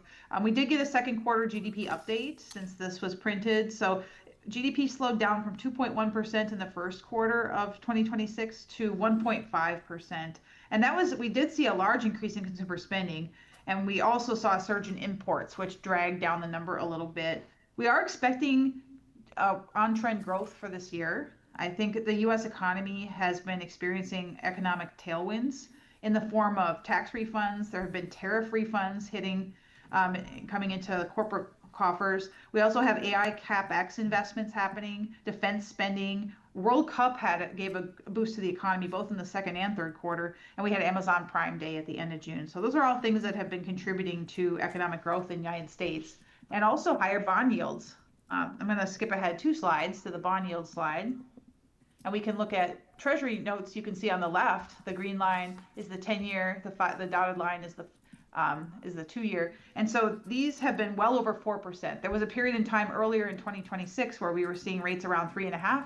Now all the rates are, going out 2 years and longer are well over 4%. So the 2 years at 4.22 as of when I checked this morning. The 5 years about 4.4%, and the 10 years about 4.68%. And as a result, the yield curve has been mostly normalizing. On the right, we have that green line that shows that we're getting paid now more for longer term investments than shorter term investments, as we've seen longer term interest rates on the rise. And so that concludes the economic section. I'm going to go ahead then and roll into the portfolio. The portfolio has been doing very well. So the objectives, of course, are safety, liquidity, and yield when we're making investments. We follow the ICE Bank of America A or better 1 to 3 year U.S. corporate and government index, and we purchase fixed income securities that meet the requirements of the district's investment policy along with California government code. So the next few slides show the compliance report as of the end of June, and you can see that the portfolio is fully in compliance with state code and also with the investment policy. Then we're going to skip to slide 20. And this is a characteristic slide that shows how the portfolio compares with the previous quarter on the right and the benchmark on the left. And the strategy, this is the Chandler managed strategy, which is limited maturity is what it's called. It focuses on 1 to 3 year investments, but we have some longer and some shorter to diversify. But the portfolio has been moving closer to neutral duration. It was 1.83 duration at the end of March, And with the rise in rates, we've been trending more towards neutral. So it was sitting about 101% of the benchmark at one point, about 1.8 as of the end of June. The purchase yield has been stable at about 4.25, so it's doing very well. The market yield, you can see, has moved up quite a bit since the end of March. It was below 4%. Now it's sitting at 4.23%. So we've seen a 0.25% increase in the market yield. And obviously, as you all probably know, when interest rates rise, that pushes bond prices lower. But because the district's earnings have been substantial, the increased interest earnings that we've had from this recent increase in rates over the past few years has caused the portfolio to actually gain in value over the quarter, even though we saw rates rise by about $3 million to $573.66 million. So the earnings in the portfolio now with these higher rates above 4% have been coming in right around $2 million a month for this portfolio. So it's doing quite well. The next slide shows the sector distribution of how the portfolio is invested. About 63% is in U.S. Treasuries and agencies, so high quality government securities. And we have about 27% in high quality corporate bonds. We've seen a surge in new issue corporate bonds recently from hyperscalers and from a lot of issuers have been coming to market, and the demand from investors has been very high, especially with the higher rates. And we're seeing spreads have been pretty snug on corporate bonds, but corporate earnings have been very strong, and that's been fueling the equity market. It's also been causing demand in the bond market. So we've been taking advantage of some of the higher quality issuers at this stage of the economic cycle. We want to make sure we're focusing on companies that we expect to continue to do well. And the next slide shows the duration distribution compared to the benchmark. So the portfolio is the green bars and the benchmark are the gray bars. You can see it's diversified across the curve. We did term out some investments to lock in higher rates. So we have about 15% of the portfolio is invested with a duration of 3 years or longer. And we also have about 28% of the portfolio that has a duration of a year or less in case the district has liquidity needs. So we have some liquidity built into this portfolio as well. The next slide shows the duration allocation by sector. So you can see how the investments are termed out. In U.S. Treasuries are the beige bars, and those are, you can see the longer term investments are more focused on Treasuries. And then when we're buying corporate bonds, that's mostly in the anywhere from half a year to 2 year duration. The next slide shows the corporate issuer exposures, and we really focus mostly on government securities, but when we're buying corporates, we don't want to focus too much on any one issuer or any one industry, so we keep it very diversified. So some of the higher ones you can see are only about 1.39% of the portfolio. John Deere, Owner Trust, and asset-backed security issuer, Caterpillar, PACCAR, Deere. So very high quality U.S. companies on the top of the list there. Then I'm going to go to the quality distribution, and we can see from this that all the securities in the portfolio that is Chandler managed are rated A or higher by one of the major 3 rating agencies. The U.S. government is rated AA, high AA by all of them, so you can see that's the biggest rating exposure. And then we have on the next slide the investment performance for the Chandler managed part of the portfolio. This goes back over 6 years. So it encompasses part of the COVID period, obviously, where we started in 2019, so right before COVID. So there were a couple of years in there when rates were very close to zero. So the longer term total return rates are annualized, and they do encompass that period. So on an annualized basis, the returns have been 2.3% per year, outperforming the benchmark by 21 basis points. We've seen very high nominal yields in the past 2 to 3 years since rates started rising in 2022. So over the past 3 years, the total return has been 4.73% per year, beating the benchmark by 19 basis points. And over the last couple of years, 4.65%. So we've been beating the benchmark in all the periods and that are on this slide. And the portfolio has been doing very well. Fixed income in general has been doing very well over the past few years with these higher rates. Then the next slide shows the reporting balances. So this is liquidity that's managed by district staff. It largely consists of LAIF and CAMP. And there's also some CDs and cash included in there as well. And this has increased by about $23.5 million over the quarter. So there was some cash that came into the portfolio that was invested in those. And the next slide shows how it's allocated. And the LGIP is I believe it's CAMP, and then LAIF is about 42%, and then we've got some BMO CDs and a small amount of cash. And if you could then we've got the WIFIA. I'm sorry. In May and June, we do have quite a big influx of property taxes, and so that equates to that large increase in that liquidity. And then July, we have a lot of outgoing cash. We have a lot of our software subscriptions. We had the 74 million that went out for the 200,000 acre feet of pre-delivery water. We have all of our insurance renewals. So there's quite a bit of cash that goes out in the month of July. And that balance has now decreased to about $40 million.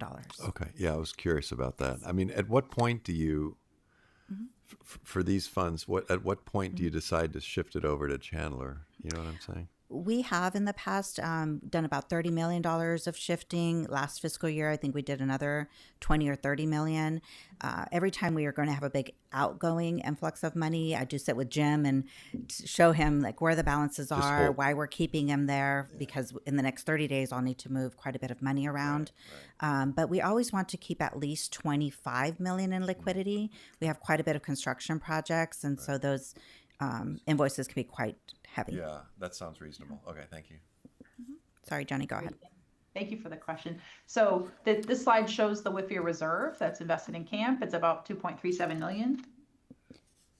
And then we've got some bond project funds here, 15.2 million. That's invested in cash. And then there's the water revenue capital interest. So under $1 million, about 571,000. So looking at the consolidated information, this does not include the bond proceeds or funds. It only includes the Chandler managed portfolio, the reporting balances in LAIF and CAMP, and also the WIFIA reserve. So that total is about $750 million. So that's gone up about 26.4 million. It has gotten shorter to a duration of 1.37. That's mostly due to that liquidity influx that happened, that Carla mentioned back in around May. And then we have the purchase yield 4.14% on a weighted average basis. So very, very attractive rates that we're getting, and the market yield about 4.12. So you're getting a little bit better than even the market, and the average quality is AA+. So it's a very high quality portfolio overall. And the next slide shows. Yeah. Sorry, go ahead. So I was confused earlier. You clarified some of it, but the $749 million figure is different than the other cumulative total because of reserves, because of cash. Right. So it's not including those two bond, the Coachella 2022A bond accounts. The WIFIA and that one, but it does include the liquidity funds and all the funds managed by Chandler. It does. Yes. Yeah. Okay. Cool. Thank you. Along with WIFIA reserve as well is in there. So. Yeah. Thank you. You're welcome. Thank you for the question. And then this slide shows the sector distribution of the overall portfolio. So this is a very useful slide. It shows how everything is allocated on an overall basis. So it's about 48% U.S. Treasuries and agencies, so nearly half U.S. government securities. You've got about 23% in cash. And we do, as Carla mentioned, we work very closely with Carla to make sure that there's enough liquidity available for the projects and cash outflows that are anticipated. And we also want to make sure that we're optimizing the amount of liquidity that's there. We have about 21% in high yield corporate, and I'm sorry, high quality, not high yield, high quality corporates. And we have about 6% in AAA rated asset-backed securities, and then a few other miscellaneous high quality sectors. So it's a very well diversified portfolio overall, and it has adequate liquidity. So the remaining part of this report shows all the holdings of the investment portfolio, and this has a lot of good information, ratings and purchase yield and the issuers. And then we also, at the end, towards the end, we have the list of transactions. So we can just scroll through this. One of the things I noted as I was going through this this particular quarter is when I first started here, I saw below 1%. Or below 2%, and none of these investments are below. I think the lowest is about a 3.7 overall, which is quite a change in the market. Yeah, and I think a 1 to 3 strategy has been really, really beneficial because with this rise in rates, we've been able to replace a lot of the lower yielding securities from COVID. So if you move towards the back of the presentation, if we get towards slide, I think it would be 58 or 59. It shows all the transactions that we've done over the last quarter. There we go. There's a transaction report. So this shows all the purchases that we've done recently. And you can see there's been some new issues in the market that we've been able to take advantage of, high quality corporates and high quality asset-backed securities, and also some longer term treasuries that we've been able to lock in higher rates. And you can see everything there is over 4% now, which has been really nice. So that concludes my presentation. I'd be happy to take any other questions. I'm just curious. I was reading some things about tips. I know they're not Yeah. as liquid, but is there anything in there with tips, or are they're not allowed by the portfolio, or what? You know, that is an excellent question. That's something that we're actually exploring, investing in tips. So we're working on that, and we're looking at, with inflation, there's times where tips can be very beneficial if there's a spike in inflation, for example. So we're analyzing that, and we're considering allocating a portion of the treasury component of the portfolio into tips. Okay.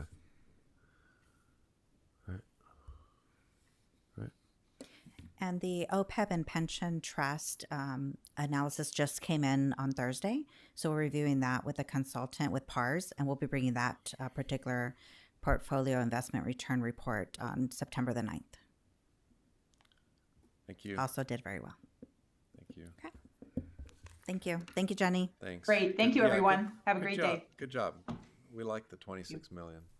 Hope to pay for all the other stuff. Thanks, Carla. Good. All right. Board general comments, Director Sanchez. I'd just like to congratulate staff for doing great work and a lot of hard work and good stuff for the district. So thank you. Yeah. Very good. I was going to, John, bring up the cybersecurity issue, but you beat me to it. Go for it. No, you. No, you're no, on. I'm bringing it up because I wanted to get an update. I know mostly of what I'm reading, there are municipal utility agencies that have been attacked, but I'm curious about, Luis, where we are in this. So it sounds like they're hacking into these small systems, and they adjust their chlorination or their chemical, either shut them off or make them go too high, or yes. What? Go ahead. So- you know our concern, obviously. Yes. Good morning, President Powell, members of the board. My name is Luis Maciel. I'm the Director of IT. First of all, I do appreciate all the support you have given us throughout the years for the district's digital transformation. The investments of us in cybersecurity have been done through, I think, since the general manager and I came here. And we realized that there was issues that needed to be addressed. And we have been working to continue to improve the cybersecurity posture of the district. The district, with the board support, has done significant investment in cybersecurity. We have a number of technologies specifically dedicated to cybersecurity. I think we were one of the first agencies that hire a cybersecurity analyst dedicated just for that. So we have a specific strategy on cybersecurity. That's number one. It was adopted several years ago before these things got to this level. We know and we knew back then that legacy technologies are prone for cybersecurity risks, and we have been working with the board to upgrade SCADA to implement secure encrypted wide area network. We are replacing all the legacy RTUs in the field. We had 400, we're down to 50. So heads up on that. And we're always looking at that. This week alone, last week, we had an emergency meeting with the operations folks, with electricians, with facilities. We briefed the executive team, and we got together to discuss this very issue. About 30 agencies got hacked over the last couple of weeks, primarily in Minnesota. And the challenge here is that we only know what we know, right? We are at the mercy of the vendors that support us. The district has a vendor that provides additional cybersecurity. They have a SOC, a Cybersecurity Operations Center, and they monitor the district after hours, throughout the day and after hours, because we're not here all the time. So they have teams dedicated. They have strike teams that can step in and address any anomalies. We implemented that technology about 3 years ago, and what they did, they took a snapshot of the systems, how our systems look in a normal environment. Any changes in that snapshot, they step in. They actually have sensors in our systems where they can disable servers, systems that may be potentially compromised. Any changes on staff's passwords or accounts, we get notified right away throughout the day. We have an escalation response. So they reach out to the cybersecurity analyst. If he doesn't respond, it goes to the manager. Ultimately, it goes up to me if anything happens, and I'm always plugged in 24/7. So we have those. We have the strategy. We have a cybersecurity response plan. We looked at best practices during the emergency meeting. But at the end of the day, the district has an emergency response plan with very specific scenarios. One is cybersecurity, where if we get compromised, we have a plan to respond, and we would have to go back to backup. Another decision that we made is that we never got rid of tape, because even when you back up to the cloud, the backups can be compromised. So we have an air gap solution, and we have a backup solution in Coachella. And then, so now if they got infiltrated here several months ago and we don't know, we can go back several years, and it will not be a total loss. The beauty of implementing these new cloud systems, right, is that we are essentially segregating the critical applications, right? So it's less likely that both SpritePoint and Workday will be compromised at the same time, right? And we do that with same thing with asset management. Asset management is a cloud service, Masterworks.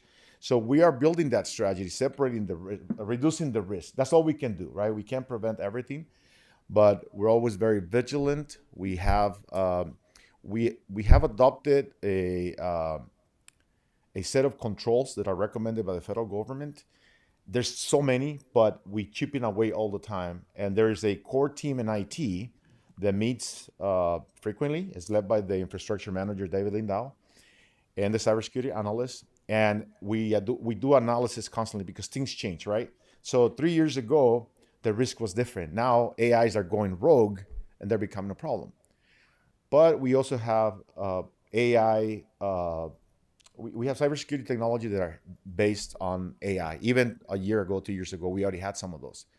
And those technologies are getting upgraded. And there's a lot of that is now being done with these smart countermeasures that we have implemented. Okay. And so it's always, we have to be ready all the time. Our strategy is to look at risk management, to review, and to stay with the times, right? To be able to, not to get comfortable. We're never comfortable. We're always looking at anything, and not to become desensitized. So these assessments that we get, they're carefully reviewed. We also have a monthly meeting with the IT managers where we look at all and the cybersecurity analyst. In fact, we generate a monthly general report that goes to the general manager with any passwords that were exposed from us. We have actually through the scanning that we do in the wild, we actually have identified staff's passwords that have been compromised. Just last week, we had an imposter that pretended to be an employee of the district using Teams. Somehow they got in the system, and now we're looking at that. Huh. We have folks that have pretended to be HR, requesting for changes in direct deposits, and we have caught them. There's been a lot of incidents, and those get reported to the general manager that we have averted. But if we feel that if it's a state-sponsored attack, it's going to be challenging to deter because they have they know zero-day vulnerabilities that we don't know, right? And sometimes the companies don't know that. And so all we can do is to look at the patterns, look at the stability of the system as a whole, and be very vigilant and step in. That is the reaction is what's going to be, what hopefully, we're being very fortunate for the last 13 years just having here. Well, and you got to stay ahead of it too because it's changing every day. Yeah. But the investment, the early investment that the district has done in these technologies, it is helping us where we are right now, right? We're not struggling for that. It's just, I think we're in a very good position to continue to protect the district. But if something were to happen, we can tap into our response plans. In fact, as soon as we go live with the new systems, one of the things that we did a year and a half ago, we did so we have the emergency response plan for operations. We have the cybersecurity response plans for IT, and we implemented a business continuity plan. This specifically applies to each business unit, and they maintain that. I just sent a reminder 2 weeks ago, and I told everybody, look at your plans, because if something happens, we're going to be concerned with restoring the system, and we have a very specific priority. Obviously, we have to start with the networks and things like that. But in the meantime, you have to manage the systems manually. You have to continue to pay vendors manually. You have to continue to pay staff manually. And we have those processes available.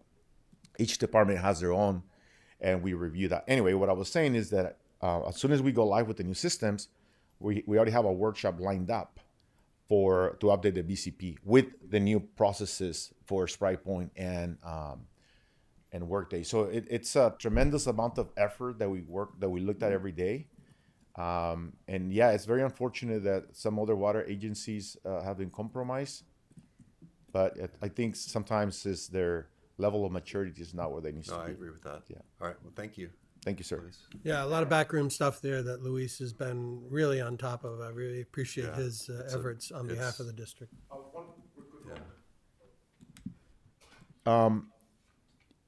We brought up AI.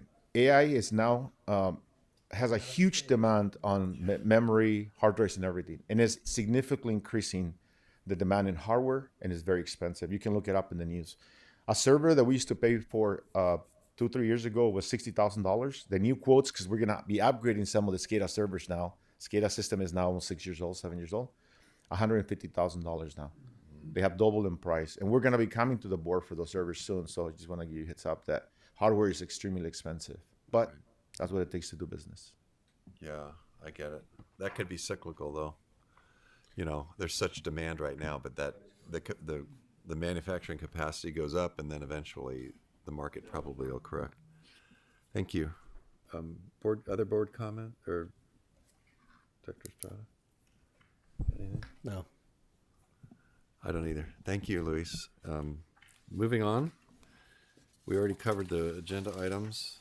Boarding meeting reports. I only see one listed. That is the one that Bianco carryover that he'll carry over to the other meeting. Do we have any meetings to report on? Wow, that's a first. Okay. Then we don't need to approve per diem. Think of all the money we're saving. I know. We can buy another server. Yeah. Just put a second story on some of those tanks. That's what I want to do. General manager report. No, sir. Again, very appreciative of the effort staff has contributed on a number of different areas. So that's it. Yeah, thank you. Council. Yes, I just wanted to mention, I've mentioned to a couple of board members, but I wanted to make it official. I plan to retire at the end of the year.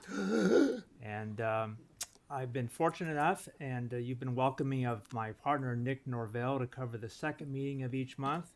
And as we go into Q4, if he can cover both, that's fine as well. But rest assured that you have the top general counsel partner for special districts and water districts in Nick Norvell. He's very tied into the statewide groups as well. Secondly, that Nick and myself will continue to use the same team that we have to work with your team, so there won't be any changes there. So I just wanted to thank you all for the opportunity to be your general counsel, and for our firm to be general counsel, and for the opportunity to hopefully make a good transition where you're as comfortable with Nick as you hopefully are with me. Yeah. So thank you. Well, thank you. Yeah. Was there an effective date that you mentioned, or just? Well, I'm done with the firm at the end of the year, but that's really 4 more meetings if I do one a month, so we could talk about that. No, I've been impressed with Nick, and appreciate you made it.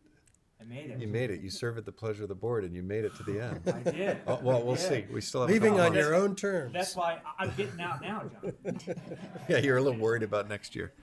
All right. No, you've done great. Do we have any department reports besides the good one we got from Luis? We surprised you a little there. I think that was it, sir. Can I just, thank you. I just wanted to say something just officially. The nomination period for the November election officially closed on Friday. We do have 2 seats that will be on the ballot, Division 1 and Division 4. The others, 3 and 5, did not have challengers or opponents, so those likely will result in appointments. So that's official now. There. Did you speak to somebody at the? I got an email over the weekend. Okay, good. Yeah, you never know. I know. But you know, if they have a stack of papers that they haven't and processed since yet. all our incumbents did file, there is no extension. Usually, if the incumbent for a seat Right. does not file by the end of the nomination period, then it Then extends for another so week. other places have their extension running Yeah. right now. Yeah. Yes. Okay, good. Yep. Thank you. At this time, the board will recess into closed session to consider the items listed on the agenda. Following that, we will reconvene to report out. Meeting is reconvened. We have no reportable action from closed session, and with no further business, we are adjourned.